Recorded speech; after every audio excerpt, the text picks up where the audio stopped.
Bismillahirrahmanirrahim. Assalamualaikum warahmatullahi wabarakatuh. Selamat pagi anak-anak. Kita ketemu lagi di hari Jumat.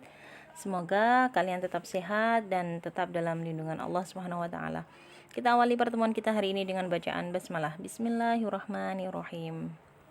Anak-anakku sekalian, kita masih membahas tentang peran pelaku ekonomi. Nah, kita sudah membahas peran pelaku ekonomi, peran rumah tangga konsumen dan juga peran rumah tangga produsen. Minggu lalu kita membahas peran rumah tangga produsen, di mana peran rumah tangga produsen itu ada tidak-tidaknya ada dua peran. Yang pertama adalah sebagai produsen atau memang pembuat dari produk atau jasa, sedangkan yang kedua adalah pengguna faktor produksi, jadi pengguna dari jasa atau hal-hal yang berasal dari rumah tangga konsumen. Nah, kemarin bisa kalian lihat dari siklus yang ada, kalian bisa memahaminya lebih mudah.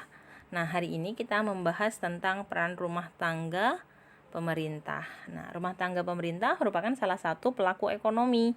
Pemerintah memiliki 3 peran penting. Yang pertama, pengatur atau regulator dalam perekonomian.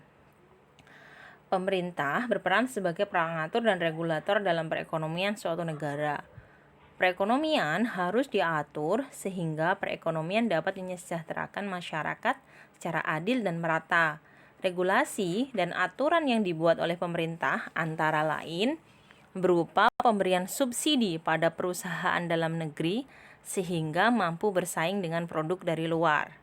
Peran lain pemerintah adalah menentukan besarnya pajak. Dengan adanya aturan tentang pajak progresif, orang yang kaya dipungut pajak yang tinggi, orang yang miskin dipungut pajak yang rendah. Bahkan orang yang sangat miskin tidak dipungut pajak, tetapi malah diberikan subsidi.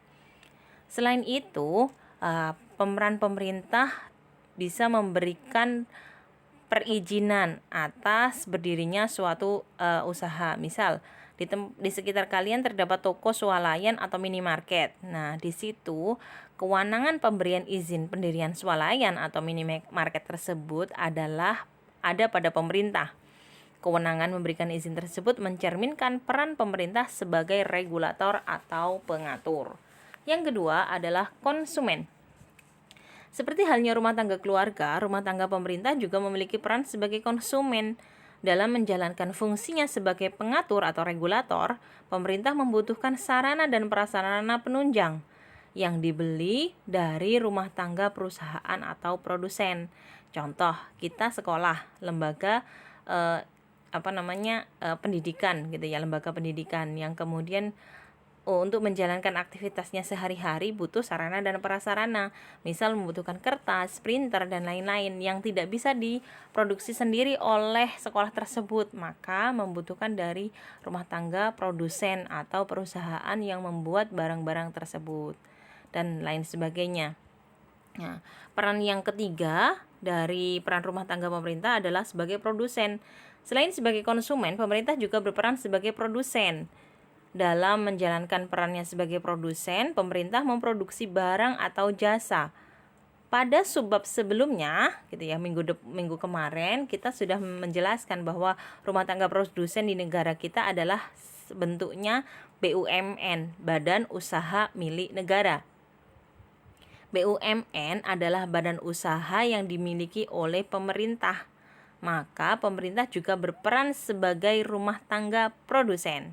Nah, contoh BUMN atau badan usaha milik negara yaitu PT Kereta Api Indonesia atau PT KAI. Nah, kalian biasa yang berasal daerah dari Jawa gitu ya biasanya. Misal kalian dari Tangerang, yang rumahnya Tangerang, memudahkan untuk perjalanan dari Tangerang ke Nganjuk menggunakan jasa PT KAI. Nah, PT KAI ini sendiri merupakan produsen pembuat jasa di bidang transportasi dan perusahaan ini dimiliki oleh negara. Contoh lain misal PLN. PLN itu juga milik negara, perusahaan listrik negara, menyediakan listrik untuk negara.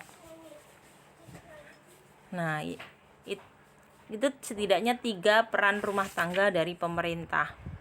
Nah, di subbab terakhir ada peran rumah tangga luar negeri. Nah, Pada era abad 21 ini, perekonomian tidak mungkin tidak berhubungan dengan negara lain. Peran masyarakat luar negeri dalam perekonomian terlihat nyata dalam perdagangan internasional. Contoh perdagangan internasional adalah Indonesia mengekspor produk tekstil ke negara Jepang, dan Jepang mengekspor kendaraan bermotor ke Indonesia. Dengan transaksi tersebut terbentuklah kerjasama antara Indonesia dan masyarakat Jepang, masyarakat luar negeri.